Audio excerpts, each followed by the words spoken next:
got one that can see. The homeless crisis is literally a scam. No one wants to fix it. Why? Because homelessness is a business. A business that a very small group of people are making a lot of money off of. Let me explain.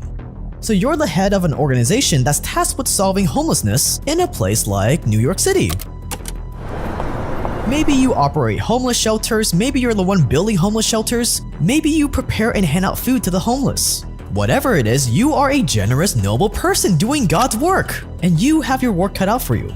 There are around 100,000 homeless people in New York City right now, including children. So if you're gonna solve this homelessness crisis, each of those 100,000 people are gonna need food, water, heating, a place to live, job training to get them working again, and that's gonna cost a lot of money. Luckily, the city of New York has your back. The city gets a $2.6 billion slush fund every single year to solve this homelessness problem.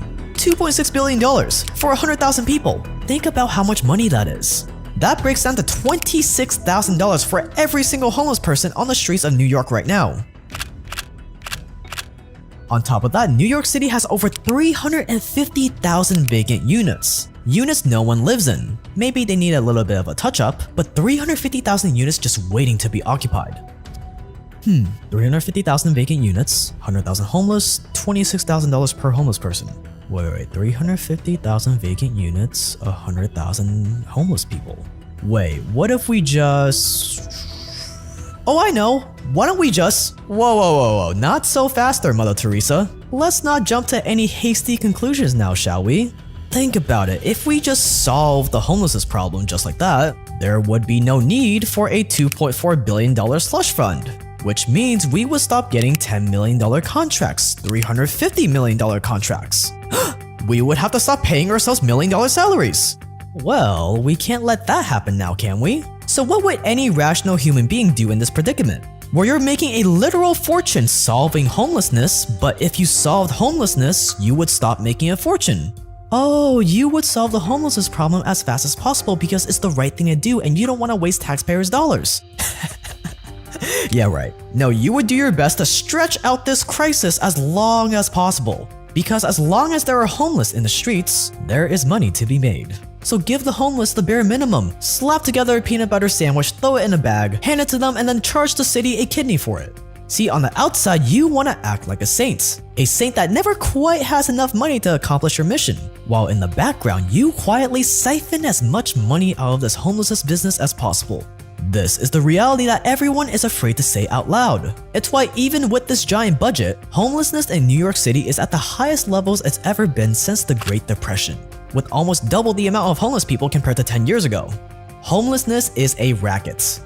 And if you're gonna participate in this racket, you better play it right. Subscribe for more, and welcome to the homelessness industrial complex.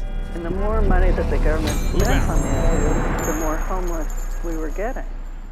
If you want to make more money, if you're looking to make big moves, then you gotta have a good bird's eye view of what's happening in this crazy ever-changing world. The problem is reading or watching financial or economic news is time-consuming and very hard to understand. That is why you gotta check out the Daily Upside. And this is free too, so you're gonna want to stick around. The Daily Upside is this awesome free newsletter that condenses all the business, economics, and investing news out there and serves it to you on a silver platter via super short, sweet newsletter straight into your inbox every single day. It has over 750,000 subscribers and was founded by a group of financial professionals. Every email starts off with a short paragraph or two, then a few of the most important bullet points you need to know for the day, and if any of those bullet points interest you, simply scroll down and read the super quick summaries on each of those stories. And then boom, you just got a great bird's eye view of the most important things happening in the world right now, so you can make more educated business and investing decisions in just a few minutes. I personally love getting my news from the Daily Upside every day, and sometimes their stories even inspire some of my video ideas, like the $100 million daily video. And signing up is free and takes less than 10 seconds. Simply pause the video right now, click the link below, type in your email, and you are set. You literally have nothing to lose, and you'll be supporting this channel. So pause the video and click the link below now. Thanks to the Daily Upside for sponsoring this video.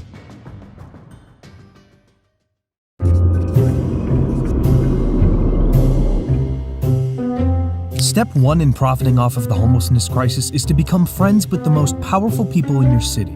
The mayor, the head of the city council, whoever is running your city. Find a way to turn them into your close friend. This is because there are only so many homelessness contracts the city can dish out, and these power players hold a lot of sway over who gets these lucrative contracts, and they are well aware of just how profitable these contracts are.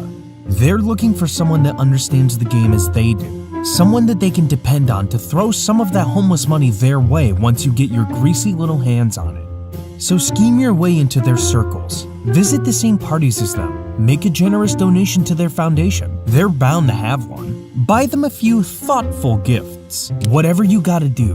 But you wanna know the best way to get them into your pocket? The best way to become successful in life in general? Get these powerful people to owe you a favor. Go out of your way to find out what they're dying for. Maybe their kid has a favorite YouTuber that they're dying to talk to. Maybe you can pay that YouTuber to send the kid a personal selfie video. Get creative here. It doesn't have to be big, but something so touching yet so out of the blue that your target will just be begging you to tell them what they can do to return the favor. Once you have that, you're golden.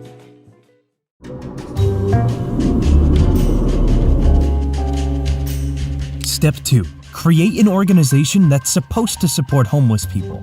It could be whatever you want. A construction company that's building shelters, a food production company that's bringing healthy meals to the streets, running your own shelter, it doesn't matter. All that matters is that on paper, you and your organization are fighting for a better life for the homeless.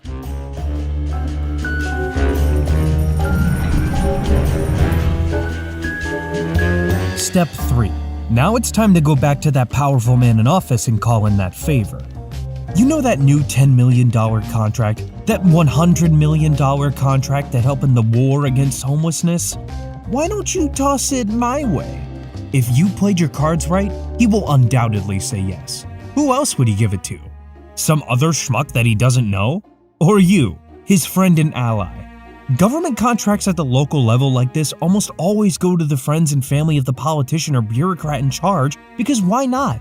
Friends help out other friends, especially if your friends can give you a little side action after they get the contract.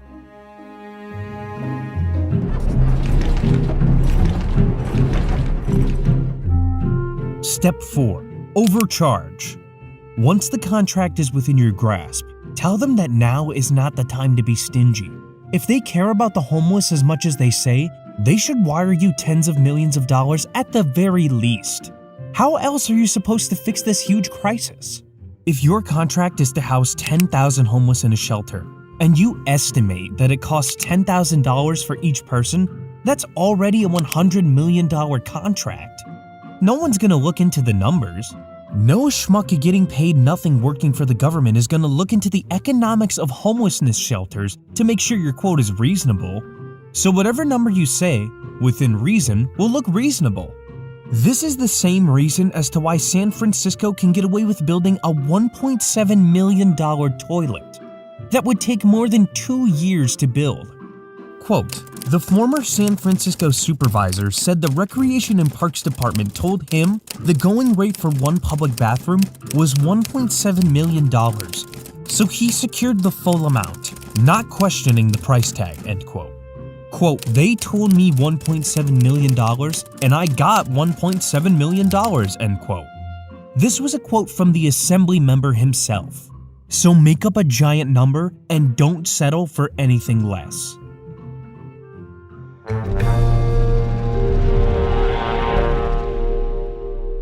Step 5. Now that the money's in your account, you kinda have to start doing something to help some homeless people. If you don't have anything to show for all those millions, people would catch on to your scheme too quickly, and it will become this whole scandal. You don't want that. So you're gonna have to get to work, but not so fast. The only way we're gonna make any money is if we do the bare minimum and pocket the difference. So only do the bare minimum that you were contracted to do.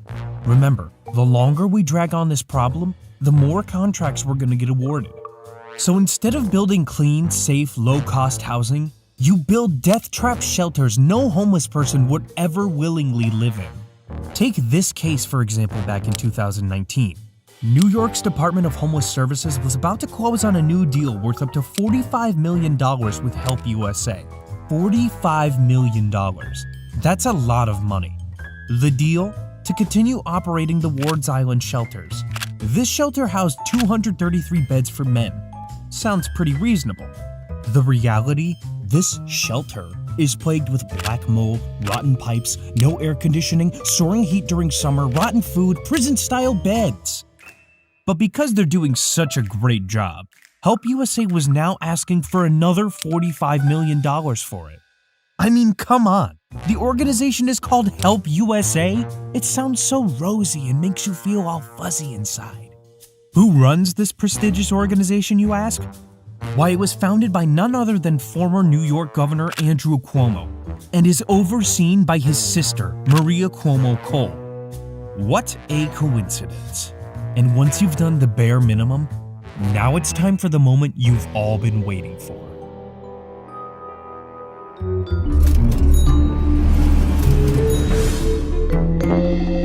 Step 6. Siphon out that cash. There are many ways to go about this, so feel free to get creative. You can hand out contracts to build shelters or food banks to other businesses that you happen to own, and make an insane amount of profit overcharging for your services. You can hire your friends and family and give them a royal salary. Put your politicians' friends and family on payroll to send some money back to them. Put yourself on a fat salary. You can even use it to pay for exclusive gym memberships for your entire organization. Because it's very mentally taxing to interact with so many poor, disgusting homeless people all day. You gotta sweat off all that poverty in the sauna at Equinox. It's to improve the mental health of your employees, after all. Take Denise Perry, for example. During the mid-2010s, New York paid her nonprofit in the Bronx more than $10 million to provide shelter and food to families in need. But where did the nonprofit's executive director Denise Perry spend all that money? Her gym membership, car payments, and shopping sprees at luxury brands like Tiffany's. In total, she took over $2.3 million from her organization to cover her exploding credit card bills. You can't help others if you're not looking after yourself, remember? But why stop there? Why not buy yourself a nice sports car to use as a company car? Or use some of the money to build a completely new business from scratch?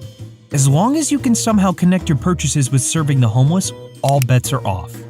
You can even host expensive, lavish parties with only the best bottle service and DJs as a fundraiser to raise global awareness of the homelessness situation. The possibilities are truly endless.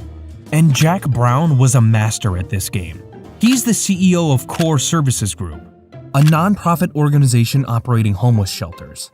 Since 2017, his organization received a psychotic $352 million in funding, making it the highest paid shelter operator in New York City.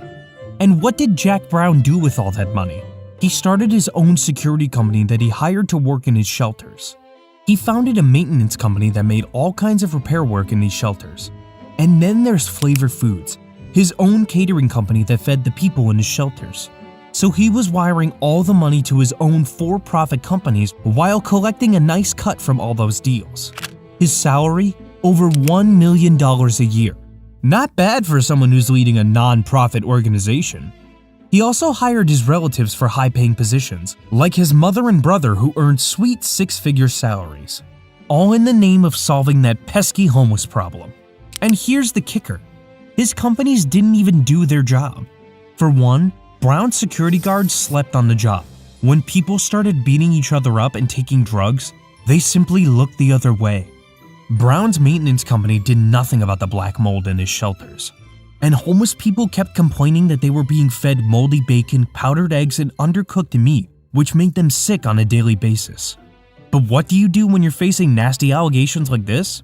You simply deny it. Mr. Brown wrote to city officials, quote, "I am proud of what Core achieved," end quote. But while he was enjoying the glamorous life of a successful entrepreneur, the people in his shelters were living in a different kind of hell. And with every new round of funding, you simply rinse and repeat the process, and voila! You now have the perfect business. You get millions of dollars served on a silver platter. No one looks into your books as long as you don't get too wild with them. You look like a philanthropic saint, and you don't have to do any actual hard work. Homelessness may be a racket, but it's nothing compared to the horrors of one of China's lucrative industries, forced organ harvesting, where the Chinese military and hospitals forcefully harvest the organs of prisoners. Why? Because money, of course. We're talking $62,000 for a kidney, $30,000 for an eye, $120,000 for a liver, $300,000 for a pair of lungs.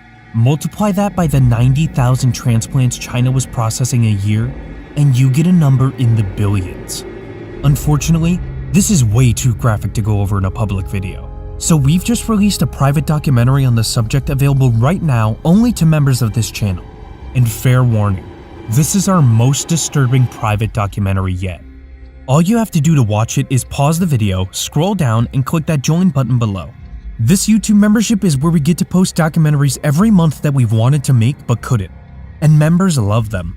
And there's a 30-day refund policy too if it's your first time joining. So you have nothing to lose. And members rarely request a refund anyways, because it's just that worth it. Pause the video, scroll down, and click that join button now. Are you surprised that there is such thing as a homelessness industrial complex? I personally am not. What's up guys, if you're new here, my name is Jake and this is one of the biggest channels on YouTube for documentaries on money, power, war, and crime, just like this video. So if you enjoyed this one, click that subscribe button below. But yeah, that's gonna wrap it up. Thanks for being part of the Watch the End Club. Stay dangerous out there and I will see you guys in the next one.